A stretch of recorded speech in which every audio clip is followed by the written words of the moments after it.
ताई तुम्ही सातत्याने विचारायचे तुम्हीच मागे एकदा म्हणला होतात, मग अदानीला सत्ता देऊन टाका पैशावर असेल तर. असं मी कधीच म्हणलेले नाही. नो काढा.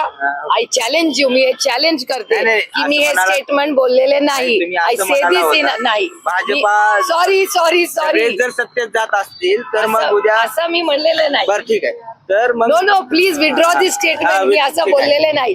असं होतं तुम्ही मीडियावर चुकीच्या माहिती अर्धवट देता.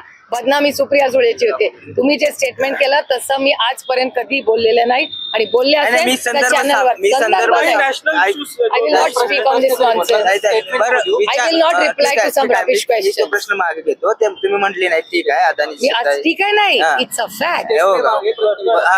प्रश्न तुम्ही सातत्यानं म्हणताय पुरोगामी विचाराचं काय होणार, कारण मग नाही मी माझा विचार सोडलाच नाहीये. कार्यकर्ते इतके दिवस लढले ना त्या विचारावर, तुम्ही सत्तेत जाताय. त्याची चिंता तुम्ही कशाला करता. मैं हूं ना.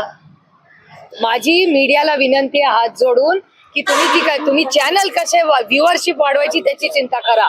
आमचा पक्ष कसा चालवायचा तुमचा फीडबॅक सर अखोपर. तुम्ही जो फीडबॅक दिला मी खूप त्याच्यावर विचार मंथन करीन आणि आमच्या पक्षावर तुमचं विशेष प्रेम आहे ह्याच्याबद्दल तुमचे मनपूर्वक आभार. रस्त्यावर लढणाऱ्या कार्यकर्त्यावर अन्याय होतो असं वाटत नाही का? सगळ्यात जास्त आंदोलन लोकसभेला आणि विधानसभेला ज्या लोकांच्या विरोधात कार्यकर्ते लढले, अगदी डोकं फोडाफोडीची वेळ आली होती, त्या कार्यकर्त्यांनाच आता दुसऱ्या समोरच्या राष्ट्रवादी काँग्रेस पक्ष आणि काँग्रेस पक्ष मला असं वाटतं ह्याची एक डेडिकेटेड प्रेस कॉन्फरन्स ठेवते मी, ज्याच्यात तुम्हाला ह्या प्रश्नाचं उत्तर देते. मी काल सकाळी सांगितलं, संध्याकाळी सांगितलं आणि आत्ताही सांगते. तेव्हाही पक्षात नेते होते, तेव्हाही पक्षात कार्यकर्ते होते, तेव्हाही पक्षात महिला होत्या. एवढी मोठी निर्णय आम्ही घेतले.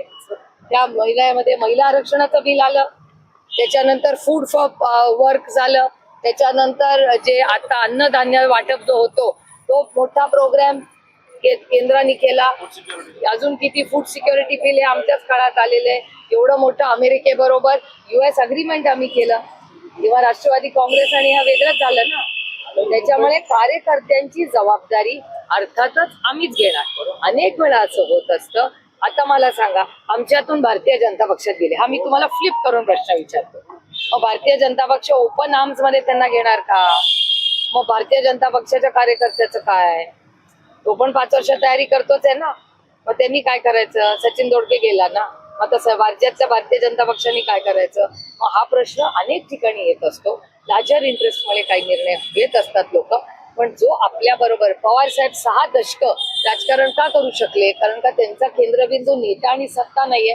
त्यांचा केंद्रबिंदू हा शेवटचा कार्यकर्ता.